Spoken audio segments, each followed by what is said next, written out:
en pos de mi voz interior. Los pensamientos que elegimos pensar son los instrumentos que empleamos para pintar el lienzo de nuestra vida. Recuerdo la primera vez que escuché que yo podía cambiar mi vida si estaba dispuesto a cambiar mis pensamientos. Me pareció una idea totalmente revolucionaria. En esa época yo vivía en Nueva York y descubrí la Iglesia de la Ciencia Religiosa. A menudo se confunde la Iglesia de la Ciencia Religiosa o Ciencia de la Mente, fundada por Ernest Holmes, con la Iglesia de la Ciencia Cristiana, fundada por Mary Baker Eddy. Ambas reflejan un nuevo pensamiento, pero son filosofías distintas. La ciencia de la mente tiene pastores y miembros activos que siguen las enseñanzas de la Iglesia de la Ciencia Religiosa. Ellos fueron las primeras personas que me dijeron que mis pensamientos determinaban mi futuro. Aun cuando no entendí lo que querían decir, este concepto tocó lo que yo llamo la campanilla interior, ese lugar de intuición que solemos llamar voz de adentro. Con los años he aprendido a seguirla, porque cuando esa campanilla suena, diciendo sí, aun en el caso que parezca una decisión loca, sé que para mí es la correcta. Así pues, esos conceptos pulsaron una cuerda en mí. Algo me dijo, sí, son correctos. Entonces comencé la aventura de aprender la forma de cambiar mis pensamientos. Una vez acepté la idea y dije sí, comencé a aprender los cornos. Leí muchísimos libros. Mi casa empezó a parecerse a las de algunos de nosotros, atestada de libros espirituales y de autoayuda. Durante muchos años asistí a clases, investigué todo lo relacionado con el tema. Literalmente, me sumergí en la filosofía del nuevo pensamiento. Era la primera vez en mi vida que estudiaba. Hasta entonces no había creído en nada. Mi madre era católica no practicante y mi padrastro ateo. No sé por qué tenía la extraña idea de que los cristianos o bien usaban cilicios o eran comidos por los leones, y ninguna de las dos cosas me entusiasmaba en lo más mínimo. En realidad, me dediqué a ahondar en la ciencia de la mente, porque era el camino que se abría ante mí en esos momentos, y la encontré francamente maravillosa. Al principio me pareció más bien fácil.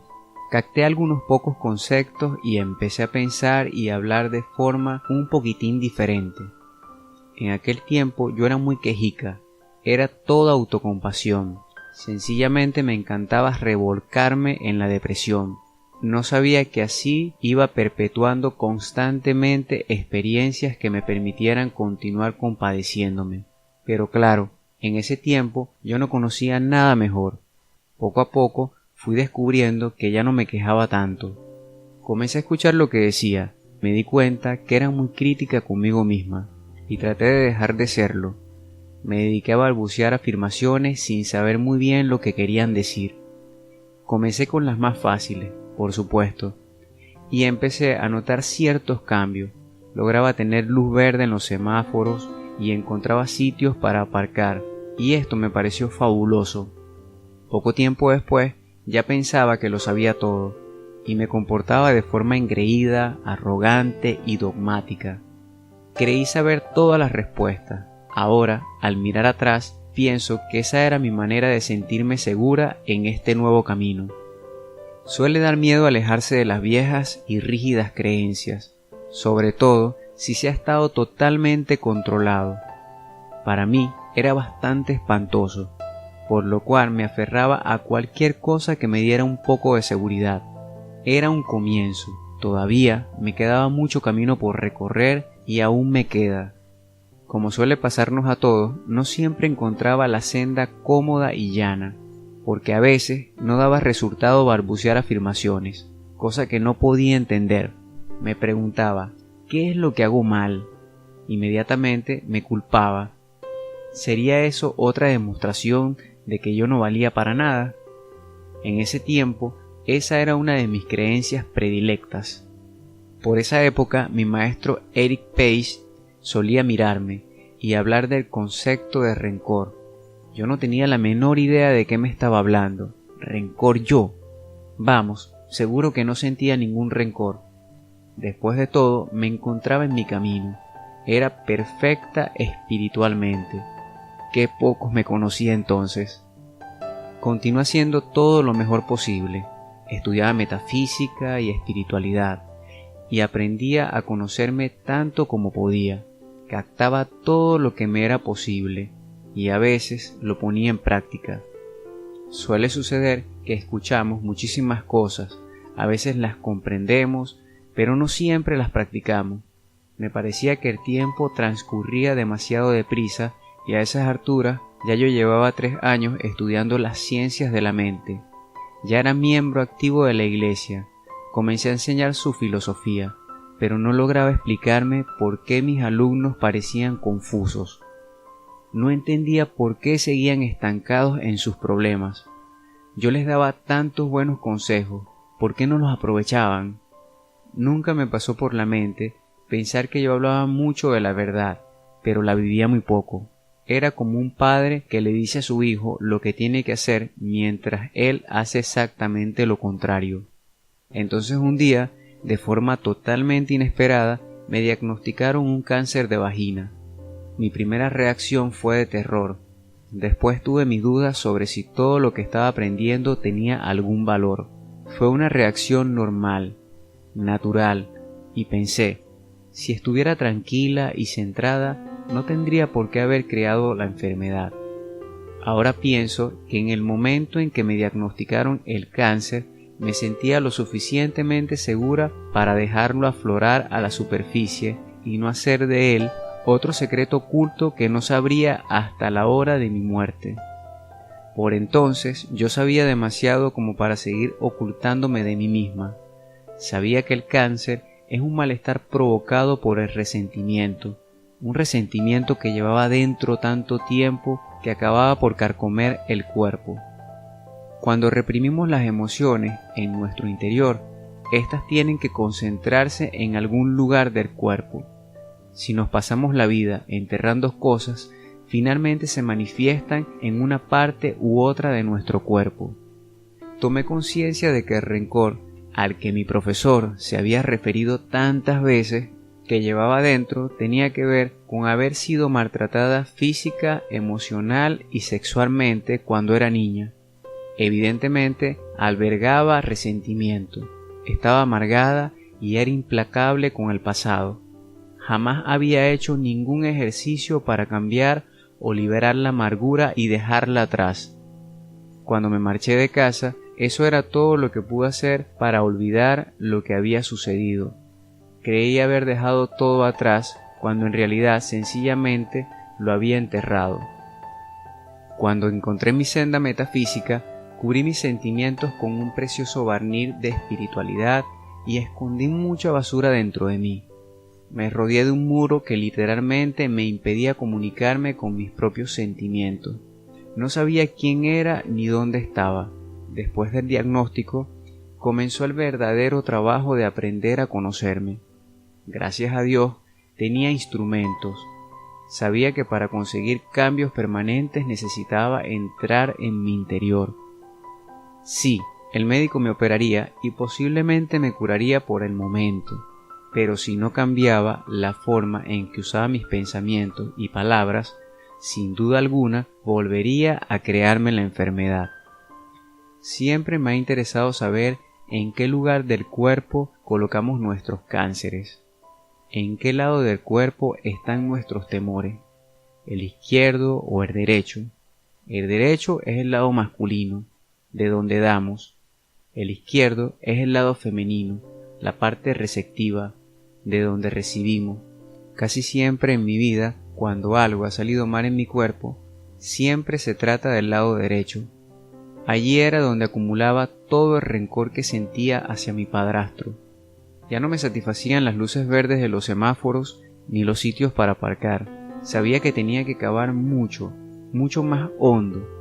Comprendí que en realidad no hacía todos los progresos que deseaba porque no había limpiado esa vieja basura de la niñez y que no vivía realmente lo que enseñaba. Tenía que reconocer a mi niña interior y trabajar con ella. Mi niña interior necesitaba ayuda porque aún estaba sufriendo mucho. Rápidamente comencé un programa de autocuración que me tomé muy en serio. Me concentré absolutamente en mí y me preocupé de todo lo demás. Mi finalidad era ponerme bien y me entregué a ello en cuerpo y alma. Algunas de las tareas eran bastante extrañas, pero las hacía. Después de todo, se trataba de mi vida. Durante los 6 meses siguientes, esto fue un trabajo de 24 horas al día. Comencé a leer y a estudiar todo lo que pude encontrar sobre las formas alternativas de curar el cáncer, porque de verdad creía que se podía hacer. Seguí un régimen de limpieza que purificara mi cuerpo de toda porquería que había comido durante años. Me parecía que solo vivía de brotes y puré de espárragos. Claro, que comía otras cosas, pero eso es lo que más recuerdo. Con mi terapeuta y profesor de la ciencia de la mente, Eric Page, trabajé para limpiar mis pautas mentales, con el fin de que el cáncer no se reprodujera. Hacía afirmaciones y visualizaciones, y seguí tratamientos espirituales para la mente. También trabajaba diariamente con el espejo. Lo que me resultaba más fácil de decir eran las palabras te amo, de verdad te amo. Me costó muchísimas lágrimas y muchos ejercicios de respiración para lograrlo. Cuando lo conseguí, fue como si hubiera dado un salto cuántico. Acudí a un buen psicoterapeuta especialista en ayudar a la gente a liberar la rabia. Durante esa época, me pasaba buenos ratos golpeando cojines y chillando. Fue maravilloso. Me parecía tan fabuloso porque jamás había tenido permiso para hacer eso en toda mi vida. No sé muy bien qué método dio resultado, tal vez un poquito de cada uno. Por encima de todo, fui verdaderamente consecuente con lo que hacía. Practicaba durante todas mis horas de vigilia. Antes de dormirme me daban las gracias por todo lo que había hecho durante el día. Hacía la afirmación de que mi proceso de curación se realizaba en mi cuerpo mientras dormía, y que a la mañana siguiente despertaría sintiéndome bien, renovada y con nuevas energías. Cuando me despertaba por la mañana, agradecía a mi cuerpo el trabajo realizado durante toda la noche. Afirmaba que estaba dispuesta a crecer y aprender cada día, y hacer cambios sin considerarme una mala persona. También trabajé para comprender y perdonar. Una de las formas de hacerlo fue averiguar todo lo posible sobre la infancia de mis padres. Empecé a comprender que en realidad no podrían haber hecho de manera diferente nada de lo que hicieron, debido a la forma en que fueron criados. A mi padrastro lo maltrataron en su hogar, y él hizo lo mismo con sus hijos. Mi madre fue educada en la creencia de que el hombre siempre tiene la razón y la mujer debe estar a su lado y dejar que haga lo que quiera. Nadie les enseñó una forma diferente de vivir. Ese era su estilo de vida. Paso a paso, mi creciente comprensión me capacitó para comenzar el proceso de perdón. Cuando más perdonaba a mis padres, más dispuesta me sentía a perdonarme a mí misma. Perdonarnos a nosotros mismos es tremendamente importante. Muchos hacemos a nuestro niño interior el mismo daño que nos hicieron nuestros padres. Sencillamente continuamos maltratándolo, y eso es muy triste. Cuando éramos niños y otras personas nos maltrataban, no teníamos muchas opciones, pero es terrible que de mayores seamos nosotros quienes maltratemos a nuestro niño interior. A medida que me perdonaba, comencé a confiar en mí misma. Descubrí que cuando no confiamos en la vida o en los demás, lo que en realidad pasa es que no confiamos en nosotros mismos. No confiamos en nuestro yo superior, para que cuide de nosotros en todas las situaciones. Y por eso decimos, nunca volveré a enamorarme porque no quiero sufrir, o nunca permitiré que esto vuelva a suceder. Lo que realmente estamos diciéndonos es, no confío en ti lo suficiente para dejar que cuides de mí, de modo de que voy a mantenerte lejos de todo. Finalmente comencé a confiar en mí misma, lo suficiente para cuidar de mí, y entonces eso me fue haciendo cada vez más fácil amarme. Mi cuerpo estaba sanando y mi corazón también. Mi crecimiento espiritual llegó de esa manera tan inesperada. Como premio añadido, comencé a parecer más joven. Los clientes que traía eran casi todos personas dispuestas a trabajar en ellos mismos. Progresaban enormemente, casi sin que yo les dijera nada, percibían y sentía que yo vivía los conceptos que enseñaba y les resultaba fácil aceptar estas ideas. Entonces, por supuesto, conseguían buenos resultados, comenzaron a mejorar la calidad de su vida. Una vez que empezamos a estar en paz con nosotros mismos interiormente, la vida parece transcurrir de modo mucho más agradable. Así pues, ¿qué me enseñó a mí esta experiencia? Comprendí que tenía el poder de cambiar mi vida si estaba dispuesta a cambiar mis pensamientos y a dejar marchar los hábitos que me retenían en el pasado. Esta experiencia me aportó el conocimiento interior de que realmente estamos dispuestos a trabajar. Podemos hacer cambios increíbles en nuestra mente, en nuestro cuerpo y en nuestra vida. Estés donde estés, suceda lo que suceda, hagas lo que hagas, siempre lo harás todo lo mejor que puedas con el entendimiento, el conocimiento y la información que tengas en cada momento. Y cuando sepas más, harás las cosas de otra manera, como hice yo. No te regañes por estar donde estás. No te culpes por no hacer algo más rápido o mejor. Di, lo hago lo mejor que puedo. Y aunque ahora esté metido en un lío, de alguna forma saldré de él, de modo que buscaré la mejor manera de hacerlo. Si lo único que haces es decirte que eres un estúpido y que no vales nada, entonces te quedarás estancado. Para llevar a cabo los cambios que deseas hacer, necesitas tu propio y amoroso aliento. Los métodos que yo empleo no son míos. La mayor parte de ellos los aprendí de la ciencia de la mente, que es lo que fundamentalmente enseño. Sin embargo, estos principios son tan viejos como el tiempo. En las antiguas enseñanzas espirituales encontrarás los mismos mensajes. He recibido la preparación necesaria para ser ministro de la Iglesia de la Ciencia Religiosa. Sin embargo, no tengo iglesia, soy un espíritu libre, doy mis enseñanzas en lenguaje muy sencillo para que lleguen a mucha gente. Esta senda es una manera maravillosa de organizar la cabeza y de comprender verdaderamente de qué va la vida y cómo se puede usar la mente para responsabilizarse de la propia vida. Cuando comencé todo esto, hará unos 20 años, no tenía la más remota idea de que sería capaz de dar esperanza y ayudar a tanta gente como lo hago hoy. Si te gustó el video, comenta, dale manito arriba, comparte y suscríbete al canal, que seguiré trayendo semillas de bienestar a tu ser.